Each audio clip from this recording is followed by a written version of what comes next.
When you're somebody like this wonderful composer, Lord Andrew Lloyd Webber, well, you've kind of got everything, haven't you? If you like, whatever success is, you've done it, you've won it, you've been there.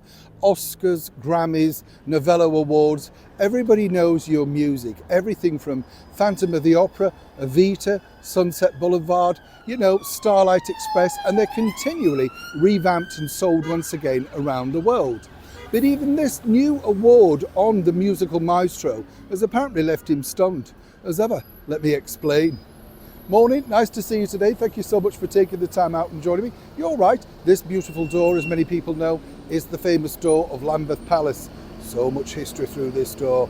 Oh yes. My favourite piece of history actually through this door was when the Archbishop of the time in 1936, the then British Prime Minister, came to discuss the abdication of course, yes, the King and Wallis. It all happened through here apparently, the very final sort of decision, and then the Prime Minister went back to 10 Downing Street and informed the then King of the decision. When you think it's not much, is it? But it all happened. Incredible, as I say. I love stories like that, don't you? You kind of think, wonder what it would have been like on that particular day. How nervous would those people have been?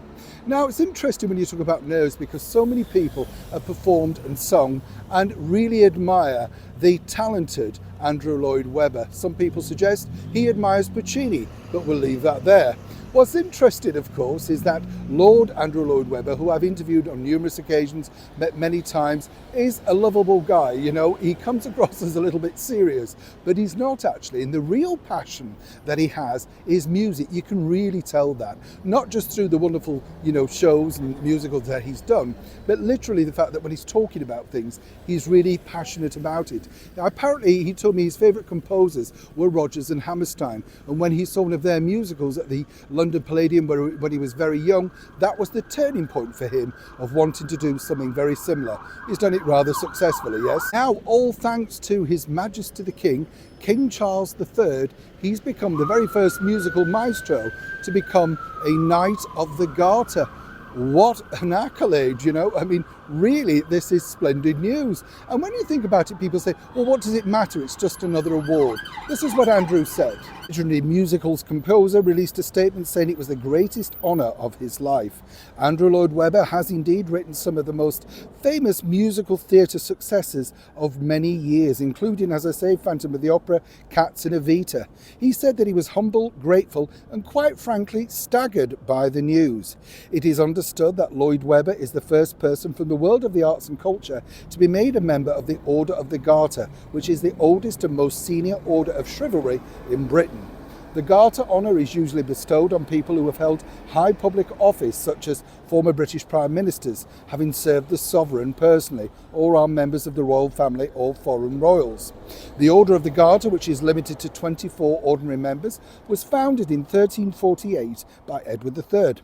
The appointment is bestowed as a personal gift from the King. Now, let's not forget, of course, that Lord Andrew Lloyd Webber did, in fact, have a major part in last year's coronation. Make a Joyful Noise was the anthem that he personally composed for the coronation, so he already goes down in history.